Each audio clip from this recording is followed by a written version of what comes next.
और coordinate bond क्या है? It is a type of dative bond. What is it? It is a type of dative bond. ठीक है।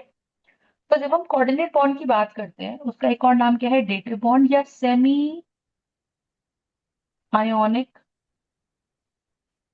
Bond. हम्म, ठीक है।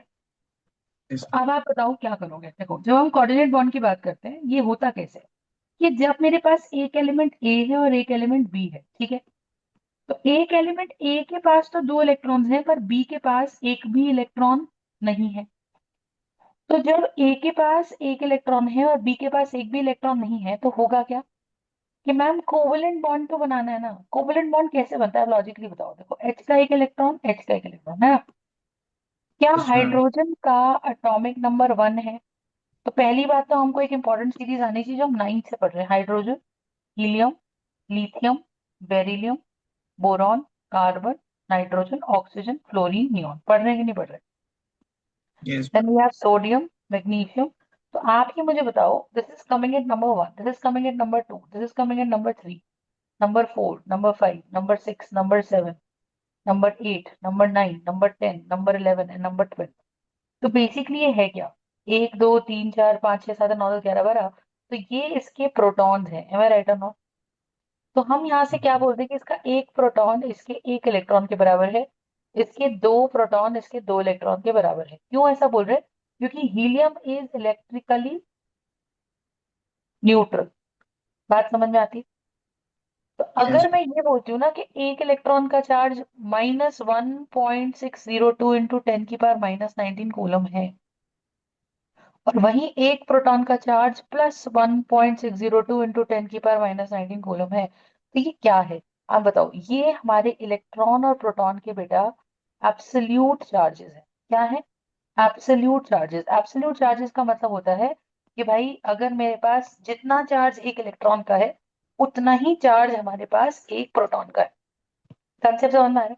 तो जब हम ये बोलते हैं ना कि जितना चार्ज एक इलेक्ट्रॉन का है उतना ही चार्ज एक प्रोटॉन का है, ठीक है, तो द आइडिया इज कि अगर हम इसका रेशियो डिवाइड कर दे तो 1 इलेक्ट्रॉन ओवर 1 प्रोटॉन, तो ये वाली वैल्यू बन के निकलेगी -1/+1। अंडरस्टूड माई पॉइंट और? तो मैं yes, अगर ma'am. इनको डिवाइड कर दूं तो होने क्या वाला है? This cancels this. एक इलेक्ट्रॉन का चार्ज अपॉन एक प्रोटॉन का चार्ज की वैल्यू कितनी आ गई मेरे पास? -1/+1। तो ये मेरा रिलेटिव चार्ज है। देखो, आप इसको ऐसे समझो, जैसे फॉर एग्जाम्पल मैं ऐसे बोलती हूँ कि शौर्य के पास 400 रुपए, मेरे पास 100 रुपए। तो Hmm. आप ये बताओ कि ये आपका एग्जैक्ट अमाउंट है कि Shaurya has 400 rupees, Shivangi ma'am has 100 rupees. But let us suppose मैं इसी चीज को ऐसे बोलती हूँ कि Shaurya has 4 times more money that ma'am has. तो ये शौर्य के रुपए कितने हैं? शौर्य's money is to ma'am's money is basically how much in ratio? 4:1। Yes और नो? Yes, ma'am. तो अगर है ना, तो लॉजिक क्या है? लॉजिक ये है कि मैम अगर 4:1 है तो अगर मेरे पास 10 रुपए हैं तो आपके पास शौर्य के पास 40 रुपए है। मेरे पास 1 रुपए है तो शौर्य के पास 4 रुपए, मेरे पास 2 रुपए है तो शौर्य के पास 8 रुपए। क्या मेरी बात समझ आ रही है? So Yes, as a ma'am. result, Shaurya is to ma'am's money is going to be how much? 10:40, 1:4, 2:8, like that. Concept समझ में Hmm. आ रहा है कि नहीं आ रहा? आ रहा तो है। हम यहाँ से क्या समझे मुझे बताइए कि मैम अगर यहाँ 3 है तो यहाँ 12 है, यहाँ 4 है तो यहाँ 16 है। कंसेप्ट समझ में आ गया या नहीं? आ गया मैम। है ना? तो 100 का 400 है, तो इसका मतलब ये हुआ कि रेशो बताने से मैंने आपको एक्चुअल वैल्यू नहीं बता दी, है ना। मैंने रेशो बताने से मैंने आपको एक्चुअल वैल्यू नहीं बता दी। तो इससे क्या समझ में आया? इसलिए ये समझ में आया कि भाई मैंने मेरे अगर ये 4:1 की वैल्यू है तो वो कुछ भी हो सकता है। 1:4 हो सकता है, 2:8 हो सकता है, 3:12 हो सकता है, 4:16 हो सकता है। It can be anything. ऐसे ही अगर मैं बोलती हूँ कि एक इलेक्ट्रॉन का चार्ज -1.602 इंटू 10⁻⁻19 है और एक प्रोटॉन का चार्ज +1.602 है, अगर आप इसको डिवाइड कर दोगे तो यही वाली वैल्यू मेरे पास कितनी आ जाएगी? -1/+1।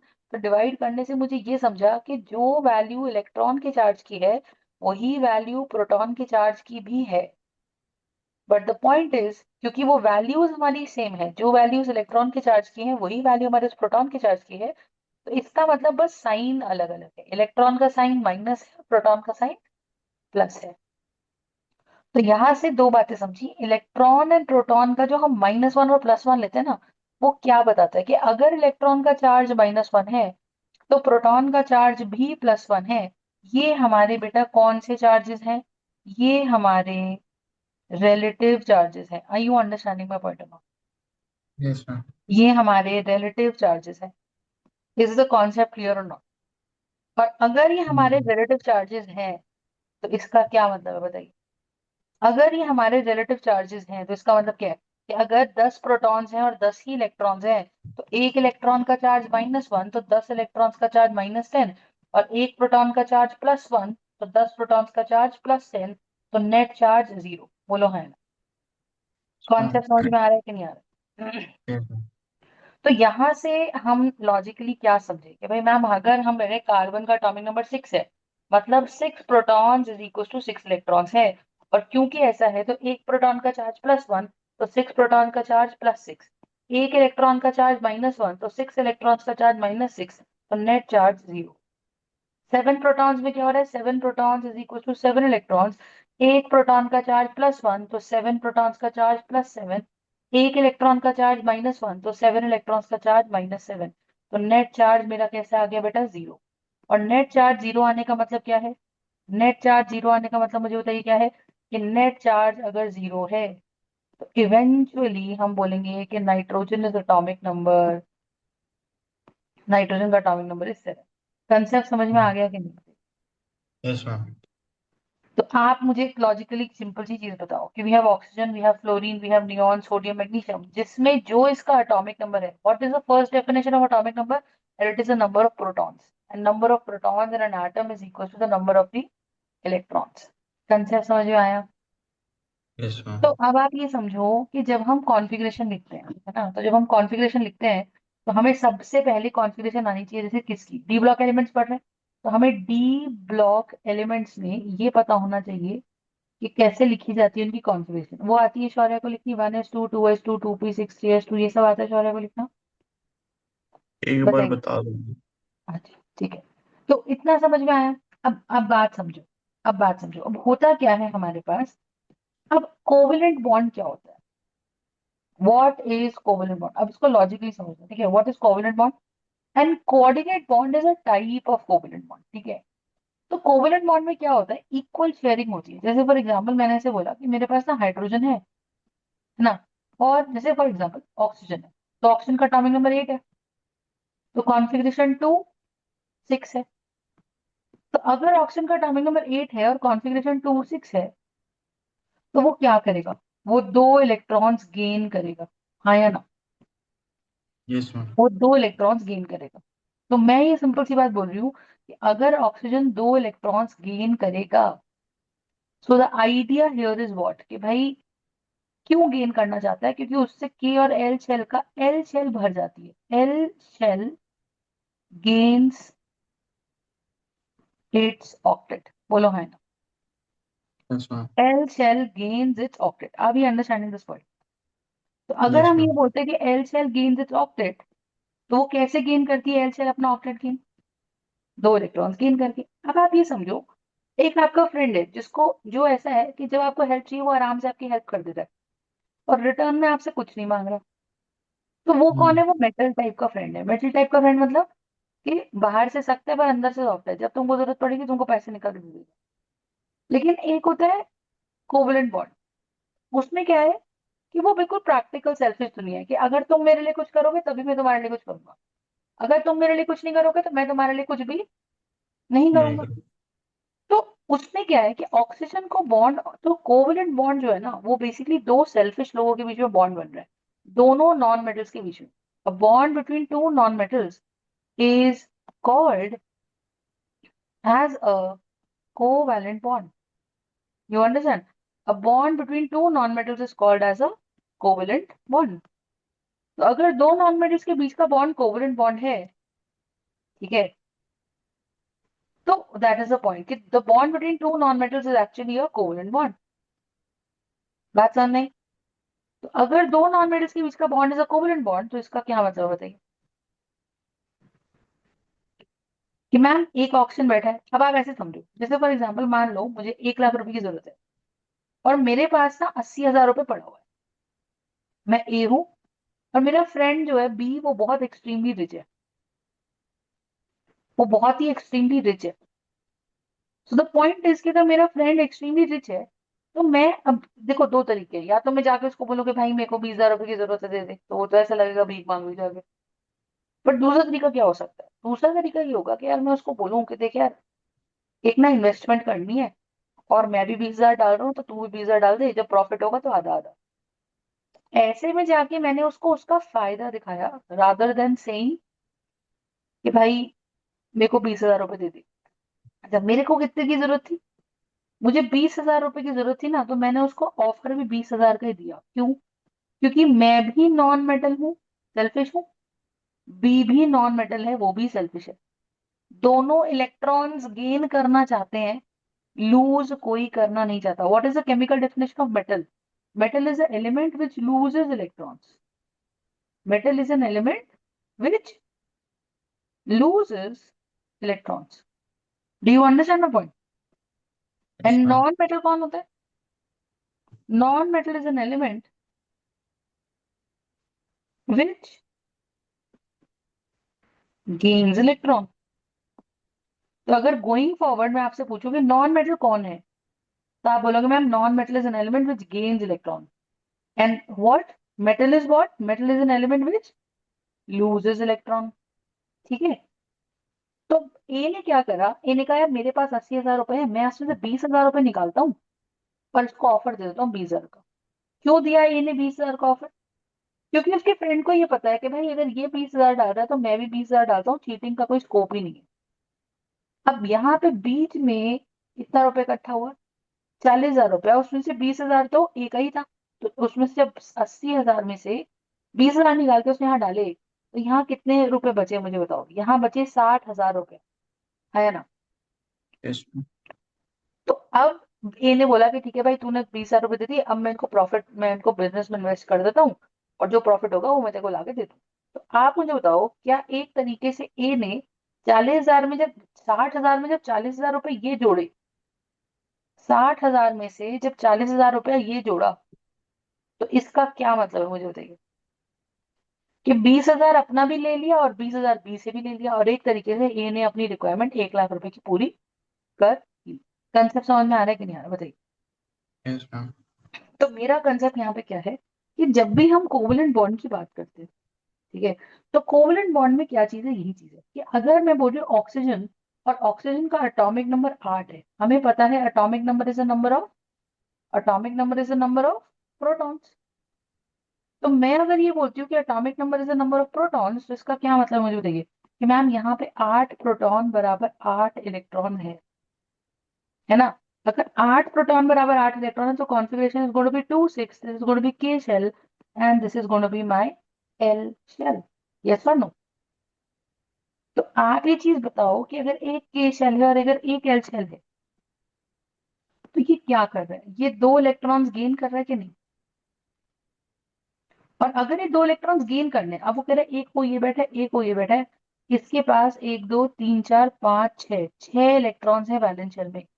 तो पहली बात तो ये समझो कि मैं बार बार इतने बड़े बड़े डायग्राम बना नहीं सकती कि मैं इसमें 8 प्रोटॉन लिखूं, फिर के शेल में 2 इलेक्ट्रॉन्स लिखूं, फिर मैं के शेल की जगह एल शेल में 1 2 3 4 5 6 इलेक्ट्रॉन्स लिखूं। बोलो है ना? तो के में 2 इलेक्ट्रॉन्स है, एल में 6 इलेक्ट्रॉन्स है, ऐसा करने की मुझे कोई जरूरत नहीं है। तो मैं क्या करती हूँ, मैं ये सब हटा के बीच में एक ओ लिख देती हूँ। ओ का मतलब मैंने न्यूक्लियस लिख दिया, मैंने के शेल लिख दी, मैंने के शेल के इलेक्ट्रॉन्स लिख दिया और न्यूक्लियस में 8 प्रोटॉन लिख दी। तो मुझे सिर्फ रिप्रेजेंट कौन करने? 1 2 3 4 5 6, मुझे सिर्फ 6 इलेक्ट्रॉन्स रिप्रेजेंट करने। कंसेप्ट समझ में आ रहा है? और जब मुझे yes सिर्फ ma'am, 6 इलेक्ट्रॉन्स कंसिडर करने हैं, इसका मतलब क्या है? कि भाई मेरे पास 1 2 3 4 5 6 7 है ना, ऐसा। तो what is this Lewis diagram? Lewis diagram मुझे कहता है कि मैम आप एक काम करो, बड़े बड़े ये एटम्स बनाने की जरूरत नहीं है, आप सिर्फ उसका सिंबल लिख दो, and that symbol will take care of what? That symbol will take care of the nucleus as well as the inner shell. Are you understanding? That symbol will take care of the nucleus as well as the inner shell. Yes or no? Yes, तो ma'am. ये हमारा क्या है? ये हमारा Lewis diagram है। तो यहाँ होगा क्या मुझे बताओ। तो ओ के पास ओ है और यहाँ 1 2 3 4 5 6। इधर क्या है? 1 2 3 4 5 6। कंसेप्ट समझ में आ रहा है कि नहीं आ रहा? बताइए। Mm. I you understanding my point? Yes. अब ओ को जरूरत कितनी है? उसको कह रहा है यार मुझे ना के और एल चाहिए। एल मेरा एंड है, मिलकर मेरा बाहरी हिस्सा है। मुझे दुनिया को ही दिखाना है कि मेरा जो सबसे बड़ा घर है ना वो भरा हुआ है पूरा। वो भरेगा कब? जब उसमें 8 इलेक्ट्रॉन्स आ जाएंगे, ऑक्टेट पूरा हो जाएगा। अभी कितने इलेक्ट्रॉन्स है उसके पास? 6। पूरे कितने करने हैं? 8। तो वो क्या करेगा? वो कह रहा है यार 2 की जरूरत है, पर सामने भी ऑक्सीजन बैठा है, वो भी नॉन मेटल है। तो मैं ऐसा करता हूँ, उसको ना लालच देता हूँ कि देख मैं 2 इलेक्ट्रॉन्स इन्वेस्ट कर रहा हूँ, तू भी 2 इलेक्ट्रॉन्स इन्वेस्ट कर दे। तो उसको ये पता है कि अगर मैं 2 इलेक्ट्रॉन्स का लालच दूंगा तो सामने वाला ऑक्सीजन भी 2 इलेक्ट्रॉन्स अपने हटाएगा साइड से, और ये वाले इलेक्ट्रॉन्स को उठा के यहाँ रख देगा। तो as a result what is happening कि इसका न्यूक्लियस यहाँ बैठा है। तो इसका न्यूक्लियस क्या करने वाला है मुझे बताइए। इसका न्यूक्लियस क्या करने वाला है? इसका न्यूक्लियस अपने इलेक्ट्रॉन्स के साथ साथ पड़ोस वाले के इलेक्ट्रॉन तक भी फोर्स ऑफ अट्रैक्शन लगाएगा। और इसका न्यूक्लियस क्या करेगा? अपने इलेक्ट्रॉन्स के साथ साथ पड़ोस वाले के इलेक्ट्रॉन्स तक भी फोर्स ऑफ अट्रैक्शन लगाएगा। तो आप ये समझो, 2 ऑक्सीजन अगर दूर दूर बैठे हैं भाई, लॉन्ग डिस्टेंस, तो इनके बीच में कोई खास बॉन्ड बनने वाला नहीं है। So they come closer.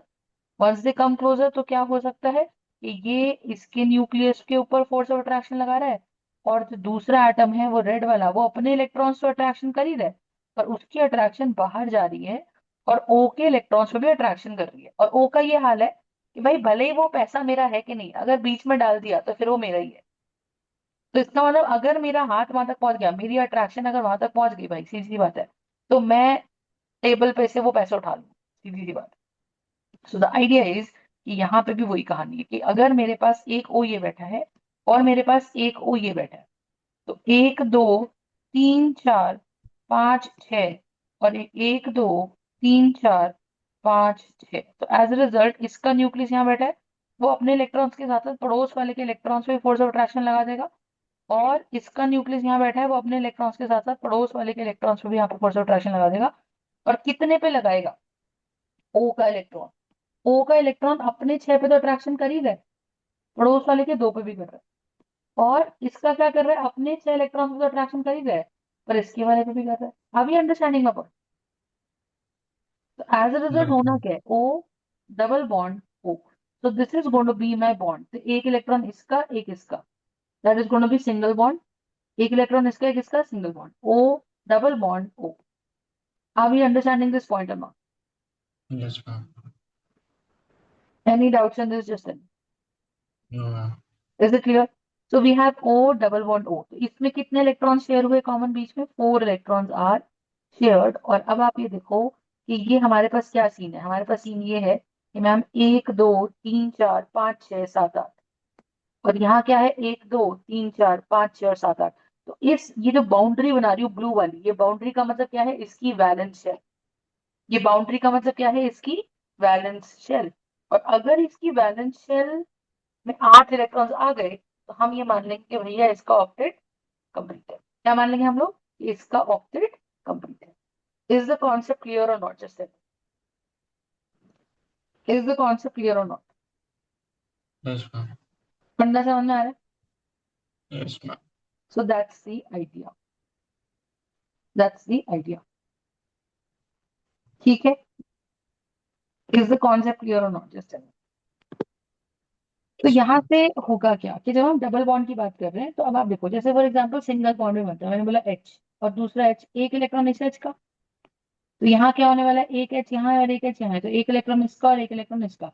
तो 2 एच दूर दूर बैठे हैं, सेंटर में कौन है? सेंटर में दिखाएंगे नहीं, पर न्यूक्लियस होता है। क्योंकि एच का मतलब हमने एच का क्या बना दिया? हमने एच का एटम बना दिया। एच का हमने क्या बना दिया? हमने एच का एटम बना दिया। Are we understanding the point? Yes. तो इसका न्यूक्लियस क्या करेगा? अपने इलेक्ट्रॉन्स के साथ साथ पड़ोस वाले के इलेक्ट्रॉन्स में फोर्स ऑफ अट्रैक्शन लगाएगा। और इसका न्यूक्लियस क्या करेगा, अपने इलेक्ट्रॉन्स के साथ साथ पड़ोस वाले के इलेक्ट्रॉन पे भी फोर्स ऑफ अट्रैक्शन लगाएगा। Are we understanding this part or not? तो Yes, अब आप ma'am. मुझे एक सिंपल सी बात ये बता दो, ऐसा तो होने क्या वाला है कि एक इलेक्ट्रॉन एच का एक दूसरे एच का, और इन्होंने बॉन्ड बनाया। अब एक इलेक्ट्रॉन रेड वाला, एक इलेक्ट्रॉन ब्लैक वाला, एक डॉट एक क्रॉस, इसको लाइन डायग्राम से कैसे रिप्रेजेंट करेंगे, एच और एच के बीच में क्या बन गया, सिंगल बॉन्ड। क्या मेरी बात समझ आई? आप ऐसे सोचो कि अगर दो एटम्स ओवरलैप करते तो यहाँ एक एटम का न्यूक्लियस है, या बी एटम का न्यूक्लियस है, पर सोचो अगर बीच में कोई इलेक्ट्रॉन्स ही नहीं आते, नो इलेक्ट्रॉन्स इन मिडल, सोचो बीच में कोई इलेक्ट्रॉन्स ही नहीं आते, तो क्या होता मुझे बताइए कि मैम इनके बीच में क्या आ जाती, इनके बीच में क्रिएट हो जाती रिपल्शन। Are you understanding? और अगर इनके बीच में रिपल्शन क्रिएट हो जाती बेटा, फिर तो बॉन्ड बनता ही नहीं ना। प्लस प्लस रिपल्शन करते तो दूर भाग जाते, और अगर प्लस प्लस रिपल्शन करके दूर भाग जाते, इसका मतलब मुझे बताइए क्या है? अगर प्लस प्लस रिपल्शन करके दूर भाग जाते तो क्या होता बताइए? कि मैम इनके बीच का कोई खास बॉन्ड बन नहीं पाता। Yes no no? Yes, ma'am. Are you understanding the point? Yes, ma'am. तो कॉन्सेप्ट क्या है यहाँ पे? कॉन्सेप्ट का बेसिक फंडा यही है कि मैम बॉन्ड बनाने के लिए दोनों न्यूक्लियस के बीच में कहीं ना कहीं इलेक्ट्रॉन को फंसना पड़ता है। Are we understanding the point? Bond बनाने के लिए इनको थोड़ा बहुत बीच में इलेक्ट्रॉन्स को आना पड़ता है, तभी दोनों प्रोटॉन्स की जो रिपल्शन है वो न्यूट्रलाइज होगी। इज दिस पार्ट क्लियर और not? Just Yes, ma'am. Is the concept clear? Yes, ma'am. ठीक है, तो आप ये समझो कि मेरे पास ये लाइन है, ये लाइन स्ट्रक्चर है। एनी डाउट्स इन दिस और not? Just No, ma'am. Correct. अब कहानी क्या है? तो इसका मतलब दो नॉन मेटल्स के बीच में शेयरिंग होती है। दो नॉन मेटल्स के बीच में क्या होती है? शेयरिंग होती है। तो कितने तरह के कोवेलेंट बॉन्ड्स हो गए हमारे पास? अब देखिए, अगर मैंने बोला कोवेलेंट बॉन्ड, तो मैंने आपको अभी आपके सामने सिंगल कोवेलेंट बॉन्ड सिखाया, सिखाया कि नहीं सिखाया? What do Hmm. You mean by single covalent bond? Single covalent bond का मतलब होता है जिसमें दो इलेक्ट्रॉन्स शेयर हों, और एक इलेक्ट्रॉन ए का है तो दूसरा इलेक्ट्रॉन बी का है, और उन दोनों ने आपस में ओवरलैपिंग कर ली, मतलब उनके दो एटम्स ने ओवरलैपिंग कर ली। अब मान लीजिए मैंने बोला कि मेरे पास एक डबल कोवैलेंट बॉन्ड है, तो मैंने डबल कोवैलेंट बॉन्ड में क्या सिखाया आपको? कि भाई एक एटम ए का है, एक एटम बी का है, दो इसने इलेक्ट्रॉन्स दिए, और ए ने बीच में दो इलेक्ट्रॉन्स कंट्रीब्यूट क्यों किए? ए ने बीच में दो इलेक्ट्रॉन्स कंट्रीब्यूट इसीलिए करे क्योंकि उसको दो इलेक्ट्रॉन्स की जरूरत थी। तो सामने वाला दो इलेक्ट्रॉन्स तभी देगा जब ए बीच में दो इलेक्ट्रॉन्स की कंट्रीब्यूशन करेगा। यस और no? Yes, ma'am. As a result इसका न्यूक्लियस क्या करेगा, अपने इलेक्ट्रॉन्स के साथ साथ इस तक भी फोर्स ऑफ अट्रैक्शन लगाएगा, और इसका न्यूक्लियस क्या करेगा, अपने इलेक्ट्रॉन्स के साथ साथ इस तक भी फोर्स ऑफ अट्रैक्शन लगा देगा।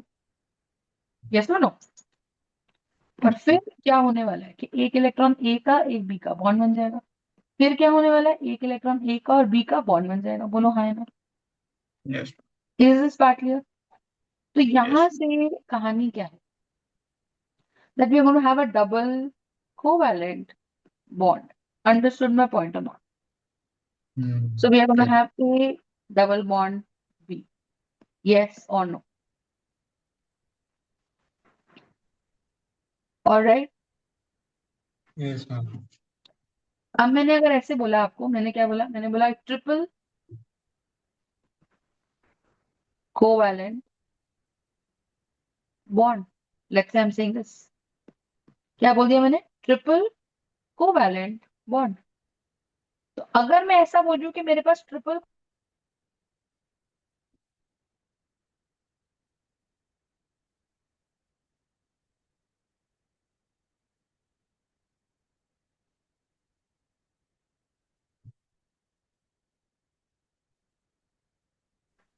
तो अगर इसमें 7 प्रोटॉन्स इक्वल टू 7 इलेक्ट्रॉन्स हैं, तो आप मुझे बताओ कॉन्फ़िगरेशन हो गई 2 5, तो 1 2 3 4 5, और दूसरे नाइट्रोजन के भी 1 2 3 4 5 है। अब मुझे बताओ दूसरे नाइट्रोजन ने क्या देखा? दूसरे नाइट्रोजन ने ये देखा कि भैया मेरे पास यहाँ पर 7 इलेक्ट्रॉन्स है। बोलो हाँ या ना? 1 2 3 4 5, बोलो हाँ या ना? तो एन को 3 की जरूरत है, उसको 3 की जरूरत है, उसने उसको डायरेक्टली नहीं बोला, पर उसने 3 इलेक्ट्रॉन शेयर कर दिए बीच में एन के। यस और नो? Sorry, Yes. किस होप पे? किस होप में कि अगर 3 इलेक्ट्रॉन्स मैं शेयर कर दूंगा तो मुझे आगे भी 3 इलेक्ट्रॉन्स मिल जाएंगे। तो एन ने क्या करा, दूसरे वाले एन ने, उसने उठाए अपने 3 इलेक्ट्रॉन्स और उसने वो वाले इलेक्ट्रॉन यहाँ सेंटर में शेयर कर दिए। बोलो है ना। तो होगा क्या, इसका ये न्यूक्लियस है तो एक इलेक्ट्रॉन इसका इसका और इनका बॉन्ड बन जाएगा। बोलो है ना। और यहाँ पे भी न्यूक्लियस है तो एक 3 इलेक्ट्रॉन ही और 3 इलेक्ट्रॉन ही। बोलो है। एज अ रिजल्ट एक इसका सिंगल बॉन्ड, एक इसका सिंगल बॉन्ड, एक इसका सिंगल बॉन्ड। तो यहाँ बनेगा ट्रिपल कोवेलेंट बॉन्ड। एंड इसमें कितने इलेक्ट्रॉन शेयर हो, हियर 6 इलेक्ट्रॉन्स आर शेयर्ड। नहीं आई बात समझ। Okay, ma'am. Is the concept clear. तो Yes, हमारे ma'am. पास कितने बॉन्ड्स बने, double covalent, single covalent and triple covalent bond. Yes और no, is the concept clear. Yes, ma'am. ठीक है। तो जब मैं ट्रिपल कोवेलेंट बॉन्ड की बात कर रही हूँ, है ना, तो मेरे पास 6 इलेक्ट्रॉन यहाँ शेयर हो गए। इस तरीके से हम सॉल्व करेंगे। अब आप लॉजिकली समझो, क्या दोनों एटम्स एक जैसे होने जरूरी है। लॉजिकली समझना, जैसे मैंने बोला chlorine, when you make Cl2 का मॉलिक्यूल, आप मुझे बताओ Cl का एटॉमिक नंबर आप बोलते हो 17, तो कॉन्फ़िगरेशन कितना होता है, 287। तो क्लोरीन का कॉन्फ़िगरेशन इज 287। तो मैंने बोला भाई इसको एक इलेक्ट्रॉन की जरूरत है to complete its octet. Yes और no, to Yes, ma'am. Complete its octet. बोलो हाँ ना। Yes, ma'am. अगर उसको एक इलेक्ट्रॉन की जरूरत है तो क्लोरीन क्या कर रहा है, एक इलेक्ट्रॉन, 1 2 3 4 5 6 7। बोलो हाँ ना। और Yes. मेरे पास यहाँ पर भी क्या है, 1 2 3 4 5 6 7। बोल हाँ ना। Yes, ma'am. तो इसका क्लोरीन करेगा क्या, इसका क्लोरीन अपने तो 7 इलेक्ट्रॉन्स के साथ साथ पड़ोस वाले के एक पे अट्रैक्शन लगाएगा। क्यों, क्योंकि क्लोरीन ए और क्लोरीन बी, दोनों क्लोरीन का हाल क्या है, एक क्लोरीन एक इलेक्ट्रॉन रिलीज करता है और दूसरा क्लोरीन दूसरा इलेक्ट्रॉन रिलीज करता है। क्या मेरी बात समझ आ रही है। तो इसका न्यूक्लियस क्या करेगा, अपने 7 इलेक्ट्रॉन के साथ पड़ोस वाले पे भी अट्रैक्शन लगा देगा और इसका इलेक्ट्रॉन क्या करेगा, अपने साथ के साथ इसके ऊपर भी अट्रैक्शन लगा देगा। तो यहाँ मेरे पास कैसा बॉन्ड आ जाएगा, Cl और Cl का बॉन्ड आ जाएगा। बोलो है ना। So we will have this Cl2 molecule. Are you understanding my point or not? Yes, ma'am. Yes or no? Yes, ma'am. तो यहाँ पे कैसा बॉन्ड बना, यहाँ क्लोरीन मॉलिक्यूल जब हम Cl2 लिखते हैं तो यहाँ इसके अंदर बन जाता है एक single covalent bond. Are you understanding my point? यहाँ बनेगा हमारा single covalent bond. Is this part clear और नॉट? हो Yes, ma'am. जाएगा एवरीबॉडी। Yes, तो ma'am. आप देखो, अब मैंने बोला क्या, कि जब क्लोरीन के बीच में 2 इलेक्ट्रॉन्स फंसे तो इसका मतलब अगर मैं ऐसे सिंगल लाइन बना रही हूँ, this single line here means a covalent bond. Are you understanding? This single line here means a single covalent bond. क्या मेरी बात समझ में आ रही है? Yes, ma'am. तो अगर ये single line here means a single covalent bond, इसका मतलब बताइए क्या है। अगर ये सिंगल लाइन का मतलब है सिंगल कोवैलेंट बॉन्ड, तो हर लाइन पे 2 इलेक्ट्रॉन्स है। तो अगर मैंने ऐसे बोला कि दो एटम्स के बीच में मैंने 2 लाइन बना दी, तो आपको ये पता है कि हर लाइन पे 2 इलेक्ट्रॉन्स, दो दो इलेक्ट्रॉन्स है। तो ये क्रॉस वाले इलेक्ट्रॉन्स बी के और ये डॉट वाले इलेक्ट्रॉन्स ए के। कंसेप्ट समझ में आ रहा है। ये डॉट वाले इलेक्ट्रॉन्स ए के और ये क्रॉस वाले इलेक्ट्रॉन्स बी के। इज द कॉन्सेप्ट क्लियर और नॉट? बताइए। तो कितने इलेक्ट्रॉन्स यहाँ शेयर हो जाएंगे, हियर 4 इलेक्ट्रॉन्स आर शेयर। अगर मैं बोल रही हूँ ए ट्रिपल बॉन्ड बी, तो हर लाइन पे कितने इलेक्ट्रॉन्स होते हैं, एक ए का एक बी का, एक ए का एक बी का, एक ए का एक बी का। बोलो हाँ नहीं? ठीक बात है। Yes, ma'am. और अगर ऐसा है तो इसका मतलब क्या कि मैम ए और बी के बीच में definitely there are 6 electrons being shared. तो ये एक प्रकार का ट्रिपल कोवेलेंट बॉन्ड है। अब सुनो, क्या क्लोरीन के केस में आपको ये समझ आ रहा है कि क्लोरीन के यहाँ न्यूक्लियस में 17 प्रोटॉन है और क्लोरीन के यहाँ पे भी 17 प्रोटॉन है। बोलो है ना। क्योंकि ऑब्वियसली ना दो एटम्स ऐसे फिक्स हुए और दोनों ही एटम्स क्लोरीन के हैं, तो इसमें भी न्यूक्लियस में 17 प्रोटॉन है और इसके न्यूक्लियस में भी 17 प्रोटॉन है। तो यहाँ 2 इलेक्ट्रॉन्स फिक्स हो गए। मुझे एक सिंपल सी बात बताओ, क्या जितनी अट्रैक्शन ए एटम लगा रहा है उतनी ही एटम बी अट्रैक्शन भी लगाएगा, उतनी ही अट्रैक्शन बी एटम भी लगाएगा कि नहीं लगाएगा? बताइए। और अगर ऐसा है इसका मतलब क्या, बताइए। अगर ऐसा है तो एक एटम ए है और एक एटम मेरा बी है। सो व्हाट इज हैपनिंग कि एटम ए और एटम बी इसके ऊपर क्या लगाता रहेगा, फोर्स ऑफ अट्रैक्शन लगाता रहेगा। तो जितना स्ट्रांगली ए पुल करेगा दोनों इलेक्ट्रॉन्स को, उतना ही स्ट्रांगली बी पुल करेगा। यानी कि these electrons will remain exactly in the centre. Are you understanding my point? These electrons will remain exactly in the center. Are you understanding my point or not? Tell me. Yes, ma'am. और अगर these electrons will stay exactly in the center, इसका क्या मतलब है कि this is going to be a non polar, इस पे कोई चार्ज नहीं आएगा। This is going to be a non polar covalent bond। क्यों भाई? चार्ज का मतलब केमिस्ट्री में charges are called as poles. Simple सी बात है, एक लाइन याद रखना। Charges are called as poles. Chemistry में हम चार्जेस को क्या बोलते हैं बेटा? पोल्स बोलते हैं। Oh, तो अगर पोल्स डेवलप हो गए तो इसका क्या मतलब बताइए कि in chemistry charges are called as poles. तो अगर चार्जेस को हम पोल्स बोलते हैं तो कोवलेंट बॉन्ड्स में charges are called as poles. Concept clear yes, ma'am. है ना? तो ए डबल बॉन्ड बी है और एक ए ट्रिपल बॉन्ड बी है। कंसेप्ट समझ में आ गया? Yes, ma'am. तो दोनों एटम एक जैसे तो कैसा बॉन्ड? नॉन पोलर, है ना? पर अगर मैंने बोला HCl बनाओ जरा, भाई H के पास ले दे के है ही एक इलेक्ट्रॉन। और क्लोरीन के पास कितने एटॉमिक नंबर है क्लोरीन का? 17। और हाइड्रोजन का एटॉमिक नंबर कितना है? 1। तो One. क्लोरीन का कॉन्फ़िगरेशन कितना बन गया? 287। तो यहाँ हो गया K, यहाँ हो गया L और यहाँ हो गया M। तो हमारे पास यहाँ कितने इलेक्ट्रॉन्स है? 1 2 3 4 5 6 और 7। क्या मेरी बात समझ आई? क्लोरीन को एक इलेक्ट्रॉन चाहिए तो देखो 7 इलेक्ट्रॉन वो चाहता तो नहीं भी रख सकता था ना। पर उसको पता है कि भैया मेरा पड़ोसी ऐसा ही है कि चीनी दूंगा तो चाय की पत्ती मिलेगी, सीधी सी बात है। तो वो पड़ोसी को अगर उससे कुछ मांगना है तो पहले उसको कुछ दो। तो क्लोरीन का हाल क्या है मुझे बताओ कि क्लोरीन का सिस्टम ये है कि भाई यहाँ पे क्लोरीन लिख दिया और यहाँ मेरे पास क्या है? 1 2 3 4 5 6 और 7। तो हाइड्रोजन क्या कर रहा है? अपने इलेक्ट्रॉन्स के साथ साथ वो पड़ोस वाले के इलेक्ट्रॉन पे भी फोर्स ऑफ अट्रैक्शन लगा रहा है। और ये हाइड्रोजन क्या कर रहा है? अपने इलेक्ट्रॉन्स के साथ 1 2 3 4 5 6 7 हाइड्रोजन के ऊपर भी फोर्स ऑफ अट्रैक्शन लगा रहा है। क्या मेरी बात समझ में आ रही है तो बताइए? So Yes, what ma'am. exactly does that mean? That we are going to have H and we are going to have Cl। पर अब मुझे बताओ हाइड्रोजन के न्यूक्लियस में, क्योंकि अगर मैं ऐसा एटम बनाऊं तो हाइड्रोजन के न्यूक्लियस में ले दे के है ही एक प्रोटॉन। और क्लोरीन के न्यूक्लियस में है 17 प्रोटॉन, क्योंकि क्लोरीन का एटॉमिक नंबर कितना है बेटा? क्लोरीन का atomic number is 17। I you understand? तो क्योंकि क्लोरीन का एटॉमिक नंबर इज 17 और हाइड्रोजन का एटॉमिक नंबर इज 1, इनके बीच में है क्या? इनके बीच में जो दो इलेक्ट्रॉन्स आए, मुझे एक सिंपल सी बात बताओ, क्या 17 प्रोटॉन्स अट्रैक्शन ज्यादा लगाएंगे और एक प्रोटॉन की अट्रैक्शन नहीं लगाएगा? I you understand?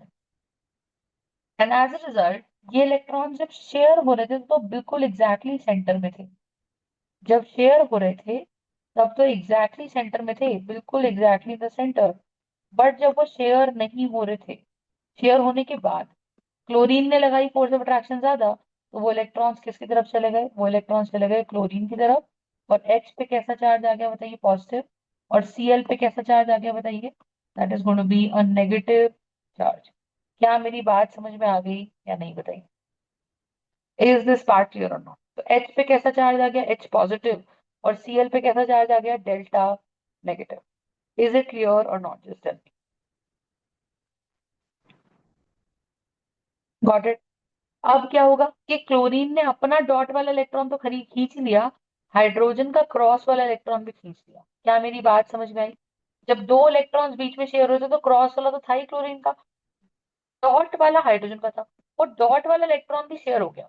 तो आप मुझे एक सिंपल सा बताओ होगा क्या कि जब वो डॉट वाला भी शेयर हो गया तो H और Cl के बीच में बॉन्ड आ गया, इस पे पार्शियल नेगेटिव आ गया और H पे पार्शियल पॉजिटिव चार्ज आ गया।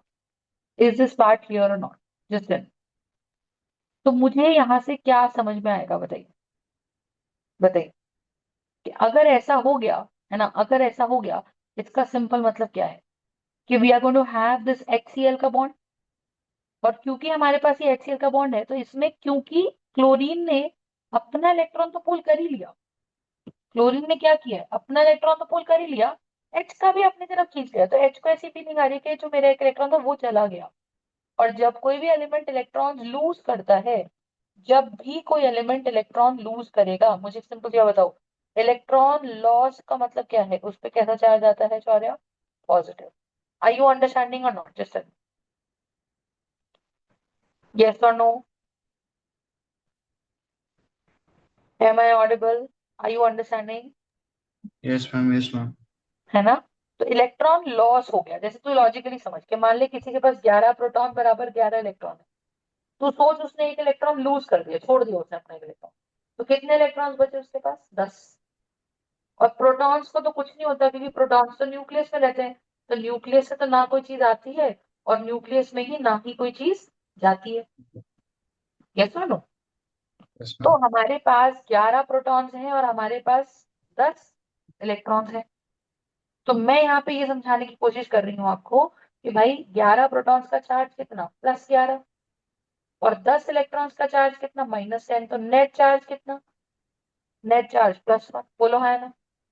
तो Yes, अगर ma'am. नेट चार्ज +1, इसका मतलब इलेक्ट्रॉन्स लूज करने से कैसा चार्ज आता है बेटा, इलेक्ट्रॉन लूज करने से चार्ज आता है हमारे पास positive charge. Are you understanding my point और नॉट, जस्ट Yes, ma'am. तो मैं आपको ये समझाने की कोशिश कर रही हूँ कि मेरे पास अगर H+ और Cl नेगेटिव है ना, और हमारे पास H+ और Cl नेगेटिव है, तो इसका पर्पस क्या है बताइए, कि we are going to have H+ and we are going to have Cl negative, और इनके बीच में क्या बन जाएगा, बॉन्ड बन जाएगा। और बॉन्ड बनते ही क्लोरीन क्या करेगा, अपने 17 प्रोटॉन की फोर्स ऑफ अट्रैक्शन लगा के अपना क्रॉस वाला, तो अपनी बॉन्ड अभी भी बना हुआ है, लेकिन हाइड्रोजन का इलेक्ट्रॉन, ऐसे समझो कि जैसे मैं तुमको बोलूं कि भैया तुम्हारे पैसे तुमने मेरे को उधार दे दिए, अब मैं तुमको बोल रही हूँ कि तेरे को जब जरूरत हो मैं तेरे को दे दूंगी, तेरे पैसे मैं मार नहीं ली, पर मैं ना तुमको दे दूंगी तुम्हारे पैसे, लेकिन मैं दे भी नहीं दी, कि जब तुमको जरूरत पड़ेगी तब मैं तुमको पैसे दूंगी, तो ऐसा एक तरीके से मैं तुमको पैसे देने से मना ही कर दूं। तो यहाँ होगा क्या, यहाँ होगा क्या बताइए, एक इलेक्ट्रॉन H का है और एक इलेक्ट्रॉन Cl का है, is the concept clear. Yes, ma'am. So as a result Cl पे कैसा चार्ज है, Cl पे चार्ज है नेगेटिव, और H पे चार्ज है पॉजिटिव, यस और नो। Mm. तो जो चार्ज आया, ये जो चार्ज आया, ये नेगेटिव एंड हो गया, नेगेटिव एंड को क्या बोलते हैं, नेगेटिव पोल, और ये वाला मेरा बन गया बेटा positive pole. Are you understanding.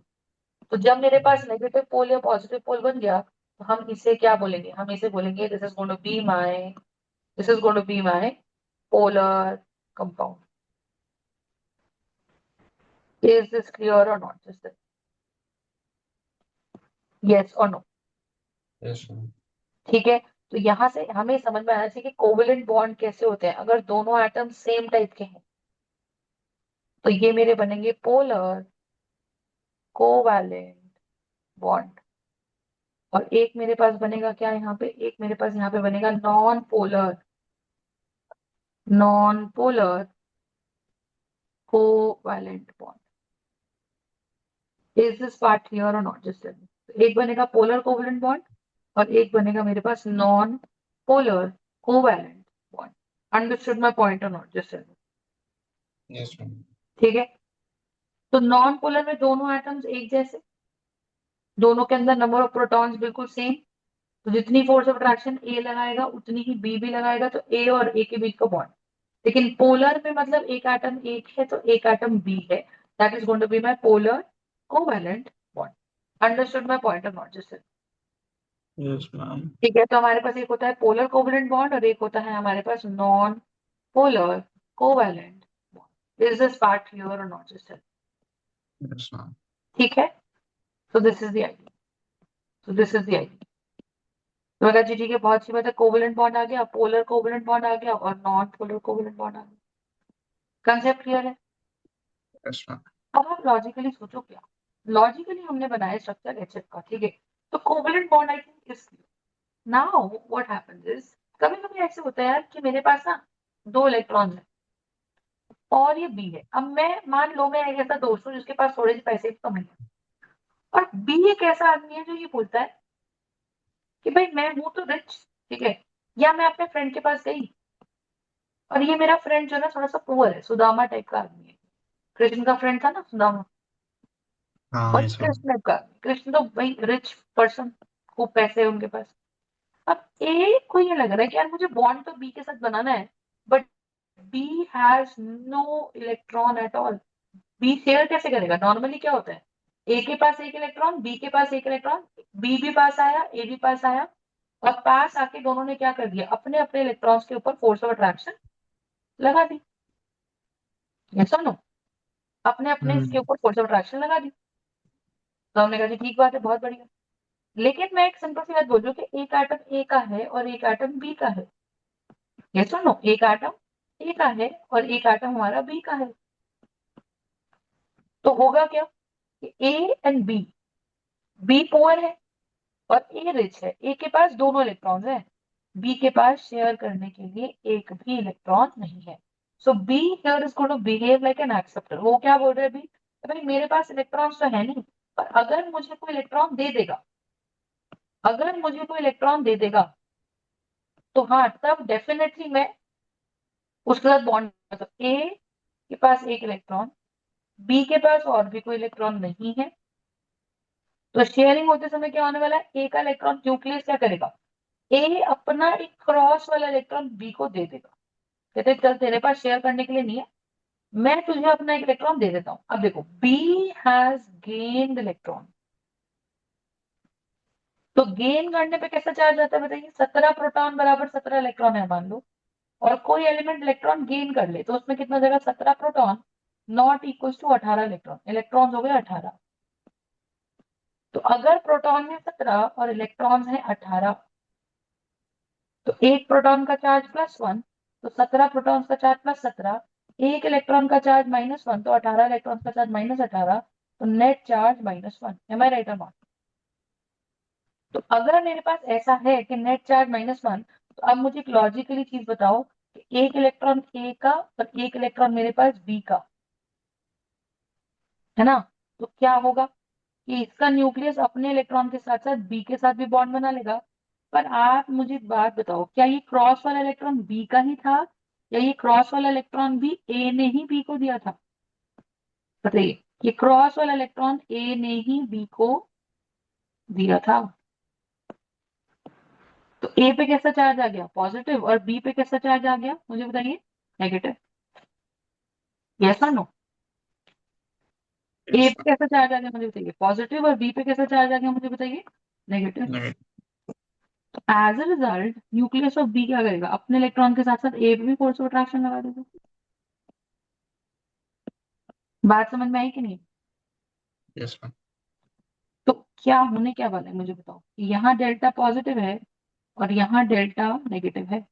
एक इलेक्ट्रॉन ए का है, दूसरा इलेक्ट्रॉन बी का है, और बी का इलेक्ट्रॉन ही नहीं है ये, तो ये इलेक्ट्रॉन दिया किसने है बी को, ए ने ही।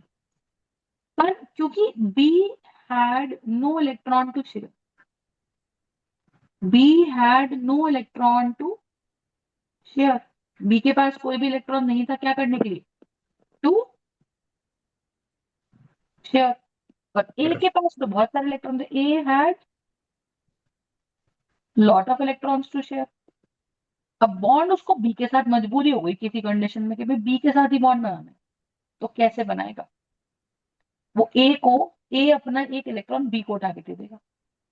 और जब ए अपना एक इलेक्ट्रॉन बी को उठा के दे देगा तो what do you think is going to happen, just tell me. एक इलेक्ट्रॉन ए का, एक बी का, वो बी का है नहीं, वो ए से दिया हुआ है, पर बी उसको बोलेगा चलो ठीक है एक इलेक्ट्रॉन मेरे पास आ गया, अब मैं इसी को शेयरिंग में यूज कर लेता हूँ। तो बी अब ऐसे बिहेव करेगा कि देखो ये तो क्रॉस वाला इलेक्ट्रॉन मेरा है और ए के पास एक ही बचा। जब ए ने लूज किया तो ए पे आया प्लस चार्ज, और बी ने गेन किया तो बी पे आया नेगेटिव चार्ज। क्या मेरी बात समझ में आ रही है? और फिर अब बी का न्यूक्लियस क्या करेगा, अपने इलेक्ट्रॉन के साथ साथ ए के डॉट वाले इलेक्ट्रॉन पे फोर्स ऑफ अट्रैक्शन लगा देगा, और ए क्या करेगा, अपने डॉट वाले इलेक्ट्रॉन के साथ साथ बी के ऊपर भी फोर्स ऑफ अट्रैक्शन लगा देगा। एज अ रिजल्ट ए और बी के बीच में बॉन्ड बन जाएगा। क्या मेरी बात समझ आ रही है? और Yes. अगर ए और बी के बीच में पीछे बॉन्ड बन गया, इसका मतलब we have a bond between A and B. Yes और no, are you understanding my point? पर इसको हम दिखाएंगे with the help of an arrow. क्यों? क्योंकि ए ने अपना इलेक्ट्रॉन बी को दिया, तो ए हो गया डोनर और बी हो गया हमारा acceptor. Is this part clear और not? I don't, Yes, sorry ma'am. Sorry. Yes, ma'am. पता, समझ में आ रहा है? हम पानी पी के आ जाऊँ एक बार। हाँ जी।